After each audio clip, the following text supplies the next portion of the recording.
मैं कहता हूँ जेब का पक्का एक गुण, लंगोट का पक्का ये और भी आवश्यक है। क्योंकि आजकल क्या हो गया है कि समाज काम करने के लिए जब आप एक दूसरे के परिवार में जाएंगे और अगर आपका चरित्र पूरा खरा नहीं है तो आप तो बहुत बुरी स्थिति पैदा करने वाले, बहुत बुरा हाल होता है। मैंने बहुत लोगों को देखा है, बहुत चीजों में अच्छे हैं, अभ्यासु है, मन में बहुत ईमानदारी भी है, सत्य भी बोलते हैं, लेकिन लंगोट के पक्के नहीं है तो धर धरा के सब गिर जाता है। तो ये तो बहुत ही आवश्यक, चरित्र से खरा होना, लंगोट का पक्का होना, जेब का पक्का होना, फिर लंगोट का पक्का होना। मेरा मानना है कि ये दो गुण तो हर एक में कंपलसरी होने ही चाहिए। अगर ये दो गुण नहीं है तो आप कोई समाज काम नहीं कर सकते। अपने को आप झूठ बोल रहे हैं, दूसरों को भी झूठ बोल रहे हैं। कार्यकर्ता होने के लिए जो सबसे पहली दो प्राथमिक शर्त है उनमें से एक है जेब का पक्का होना, दूसरा लंगोट का पक्का होना, चरित्र से खरा होना। कोई भी उंगली नहीं उठा सके कि इसके मन में कोई खोट है।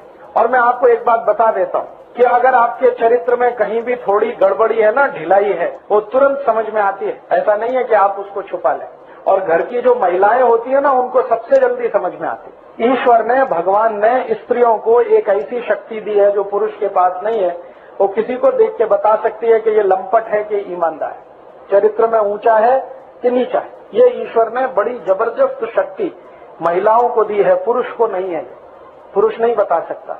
महिलाएं तो आंखें में देखकर बता देगी कि ये आदमी खराब है, चरित्र का अच्छा नहीं। मेरी आई मुझे बताती है, मेरे घर में बहुत लोग आते हैं मुझे मिलने के लिए, हमारा दरवाजा हमेशा खुला, कोई कोई दिन तो 100 लोग आ जाते। मेरी आई सबको देख के बताती है ये आदमी बराबर नहीं है, अगली बार ये आना नहीं चाहिए घर में। और फिर मैं जब देखता हूँ, चेक करता हूँ तो वो बात बराबर खरी निकलती। उसकी आंखों में एक्सरे मशीन फिट है। तो एक बार मैंने मेरी आई को पूछा तुमको कैसे समझता है, तो उसने कहा ये सब आई को समझता है। और आप जब व्यसन मुक्ति का काम करेंगे तो परिवारों से संपर्क तो आने ही वाला है, घरों से संपर्क तो आने ही वाला है, और घरों में महिलाएं तो होती ही हैं। उनकी नजरों से आप बच नहीं सकते। इसलिए अपने मन में कहीं भी थोड़ी भी कहीं कमजोरी है तो पहले उसको ठीक करो, उसके बाद किसी के घर में प्रवेश करो।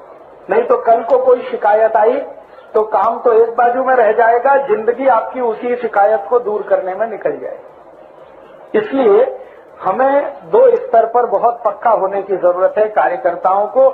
एक तो जेब से पक्का होना, दूसरा लंगोट से पक्का होना। ये दो गुण तो सबसे पहले चाहिए, बाकी बाद में आए तो चलेगा। अभ्यासु होना बाद में होगा तो चलेगा। आप मान लो आज अभ्यासु नहीं है, 2 साल बाद हो जाएंगे, 3 साल बाद हो जाएंगे, सतत सुनते सुनते अभ्यास हो जाएगा, वो चलेगा। 5 साल बाद भी अभ्यासु हो तो चलेगा। मैं तो कई बार ये कहता हूँ जीवन पर्यंत नहीं हो पाए तो भी चलेगा, लेकिन जेब का पक्का पहले हो जाओ, लंगोट के पक्के पहले हो जाओ, अभ्यासु बाद में भी हो तो चल जाए। समय का नियोजन नहीं कर पाते तो भी चल जाए, धैर्यशील नहीं रह पाते तो भी चल जाए। लेकिन ये दो चीजें तो एकदम ऐसी हैं जो तत्काल होनी चाहिए, और उसके लिए आपको थोड़ा अपने स्तर पर काम करने की जरूरत है।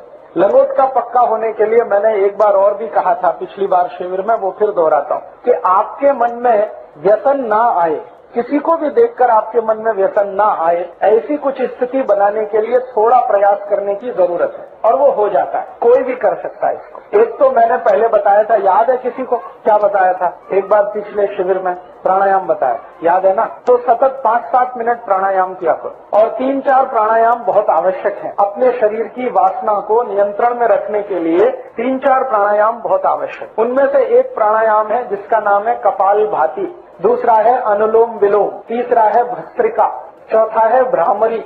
ये 4 प्राणायाम अगर रोज किए तो बहुत अच्छा है। कपालभाति माने तेजी से सांस बाहर निकालना, और जब निकालेंगे तो जाएगी भी, वो तो स्वाभाविक। अनुलोम विलोम माने एक तरफ की नाक बंद करके पूरी सांस निकालना, फिर भरना, दूसरे से निकालना, फिर भरना थी, ये तो अनुलोम। भ्रामरी तो ये बंद करके जैसे भौरा घूम ऐसे करता है वो। तो कपालभाति, अनुलोम विलोम, भ्रामरी और भस्त्रिका, सिर्फ सांस को फेंकना तो अपने से अंदर जाए, वो बस। ये 4 प्राणायाम तो जरूर करना, भले 5 मिनट कर। इससे मन, बुद्धि, शरीर तीनों पवित्र रहते। मन में वासना नहीं आएगी तो लंगोट से पक्के रहेंगे, ठीक है। और 1-2 काम कर सकते हैं। हळद का जास्ती उपयोग करना, किसी भी वासना को ठीक करने में हळद सबसे अच्छी औषधि है। दूध पीना तो हळद डाल के पीना, भाजी में हळद लेना, और अभी ताजा हळद आती है ना तो भोजन के साथ खाना। हळद का ताजा रस 1 चम्मच रोज सुबह लेना। जिनको भी अपनी वासना पर संयम नहीं है, मन में कुविचार आते हैं, गलत विचार आते हैं, उनके लिए है। जिनको है उनको आवश्यकता नहीं। तो ये स्थिति आपकी बनेगी तो आप कुछ बड़ा समाज काम कर सकेंगे। और मैं ऐसा बोलता हूं कि भले आप कुछ समाज काम नहीं कर सकें, लेकिन समाज के लिए आदर्श जरूर बन जाएंगे कि देखो वो एक कार्यकर्ता है। ऐसा कार्यकर्ता होना, भले क्रांति हो या ना हो, लेकिन आप आदर्श बन जाएंगे अपने समाज, और आपके जैसे आदर्श दूसरे भी बन जाएंगे।